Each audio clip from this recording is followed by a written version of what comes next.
नमस्कार दोस्तों, आपका स्वागत है मेरे इस YouTube चैनल में।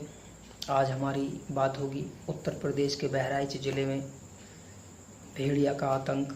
नरभक्षी भेड़िया को सरकार ने मारने का आदेश दे दिया है और उस भेड़िया ने अब तक 10 व्यक्तियों की जान ले ली है। यानी क्यों ऐसा कर रहा है उसके बारे में विस्तार से अध्ययन करेंगे। घटते जंगल, बढ़ती आबादी ने न सिर्फ इंसानी जीवन पर दबाव बढ़ रहा है बल्कि पशु पक्षी के आश्रय स्थल पर और भोजन पर भी संकट के बादल मंडरा रहे हैं। विकास की अंधी दौड़ में जंगलों की अंधाधुंध कटाई से जंगली जानवरों के भोजन, मूल निवास सिकुड़ रहे हैं, छोटे हो गए हैं। जंगली जानवरों की मूल प्रवृत्ति में भी बदलाव हो रहा है। भूख और मूल निवास के संकट में जंगली जानवरों में आक्रामकता पहले की अपेक्षा बढ़ चुकी है। भूख प्यास से व्याकुल जंगली जानवर शहर गांव का रुख करने लगे हैं। पिछले कुछ वर्षों में जंगली जानवरों का आतंक शहर गांव देहात में ज़्यादा देखने को मिल रहा है। इन दोनों उत्तर प्रदेश के बहराइच जिले में भेड़िए ने आतंक मचा रखा है। भेड़ियों के हमलों में अब तक 10 लोगों की जान जा चुकी है और करीब 30 लोग घायल हो चुके हैं। भेड़ियों की दहशत का प्रदेश में यह कोई पहला मामला नहीं है। इससे पहले भी जंगली जानवरों का तांडव रहा है।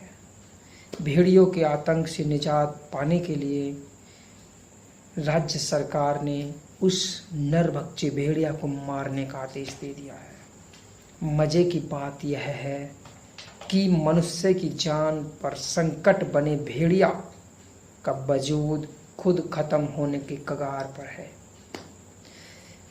क्योंकि उन्हें IUCN ने विलुप्त प्रजाति में घोषित कर रखा है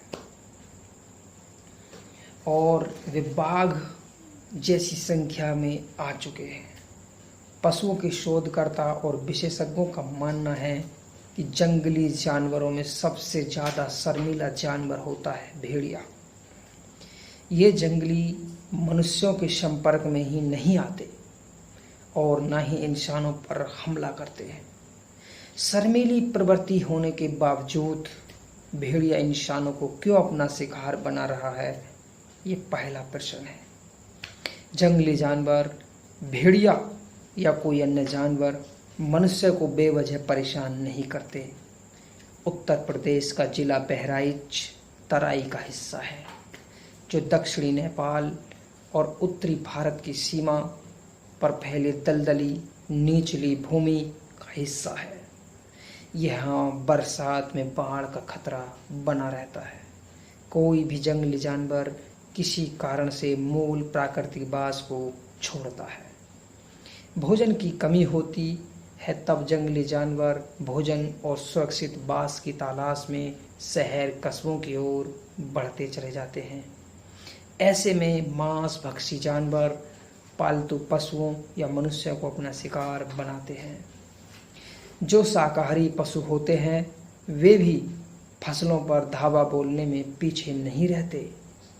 विशेषज्ञ मानते हैं कि भेड़िया, कुत्ता या कुछ अन्य जानवरों में खास किस्म की प्रवृत्ति होती है।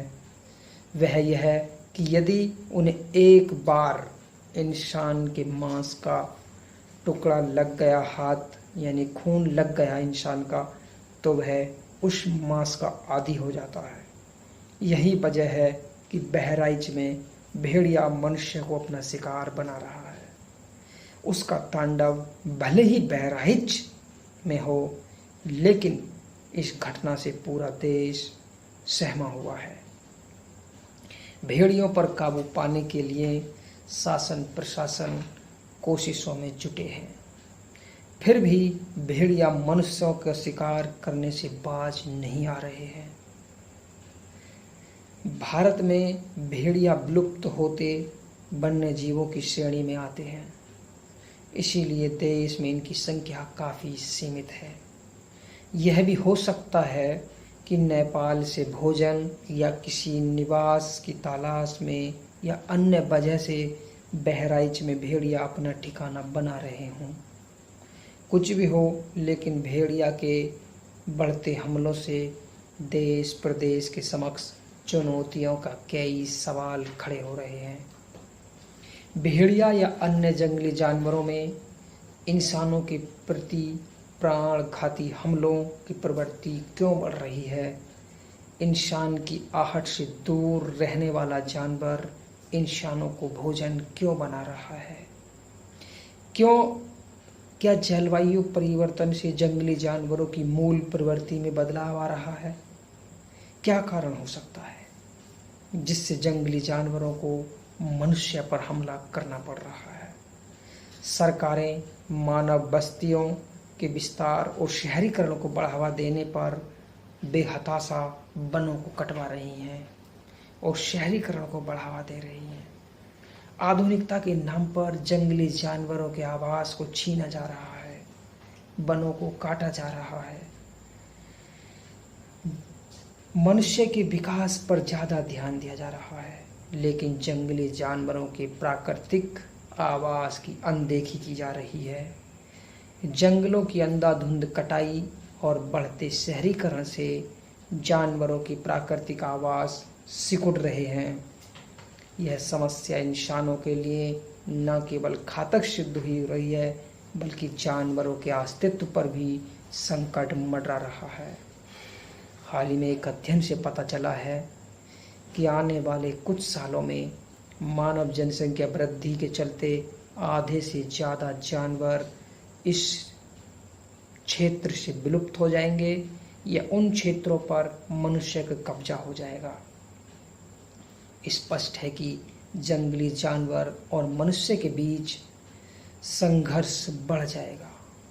दोनों अपने अस्तित्व की लड़ाई लड़ेंगे। जंगली जानवरों की बढ़ती दहशत जटिल समस्या है। इसके निदान के लिए समग्र दृष्टिकोण की आवश्यकता है। सरकार को जंगल के संरक्षण और जंगली जानवरों के पुनर्वास पर ज़्यादा ध्यान देना चाहिए। जंगलों और मानव बस्तियों के बीच स्पष्ट सीमा का निर्धारण करना चाहिए। यह न केवल मानव सुरक्षा का मामला है, बल्कि वन्यजीव संरक्षण का भी मुद्दा है। उचित समय पर ठोस रणनीति के साथ कदम नहीं उठाए गए तो समस्या और गंभीर हो सकती है।